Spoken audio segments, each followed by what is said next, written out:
Este domingo, la liturgia de la palabra nos invita a contemplar la presencia de Dios en la vida de una persona o de un pueblo, que pasa de un desierto a tener estanques de agua viva, que pasa de la sordera a escuchar, que pasa de la ceguera a ver, a contemplar las maravillas de Dios. Dos enseñanzas. Primera enseñanza, el caso de Isaías 35. Segunda enseñanza, el caso del capítulo 7 de San Marcos, versículo 31 al 37. Primera enseñanza, el caso de Isaías. En el capítulo 35 de Isaías se nos narra una joya poética, porque en el capítulo 34 se nos estaba narrando la guerra del Armagedón, es decir, el juicio final. Pero el juicio final no termina en una catástrofe, en una hecatombe. El juicio final termina con el premio a los que verdaderamente han estado en la presencia de Dios. Es más, se hace la profecía de que en el desierto volverá a haber agua. Se hace la profecía de que los cojos saltarán. Se hace la profecía de que el ciego volverá a recobrar su vista y el sordo escuchará la voz.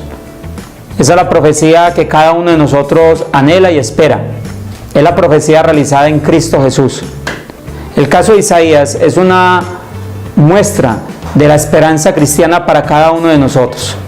Dice el Catecismo de la Iglesia Católica, numeral 166. La fe es un acto personal, la respuesta libre del hombre a la iniciativa de Dios que se revela. Pero la fe no es un acto aislado. Nadie puede creer solo, como nadie puede vivir solo. Es decir, la fe es una adhesión a alguien, pero es la iniciativa a la palabra de Dios. El pueblo de Israel quedó transformado porque escucharon la palabra de Dios. Primera enseñanza, el caso de Isaías. Es decir, nosotros terminaremos con una palabra de esperanza si escuchamos la palabra de Dios. Nosotros terminaremos en las manos de Dios. Segunda enseñanza, el caso de San Marcos con el sordomudo. Resulta que en el capítulo 7 de San Marcos, versículo 31 al 37, se encuentra Jesús con un sordomudo.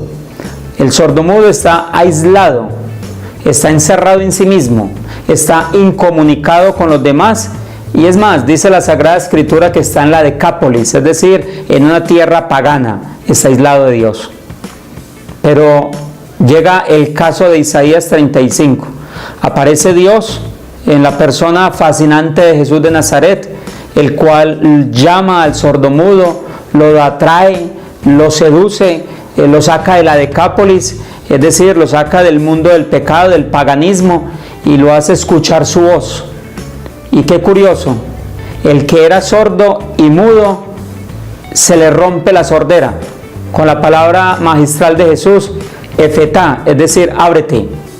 Al escucha de la palabra de Dios se nos tendría que abrir a nosotros el entendimiento para dejar el pecado.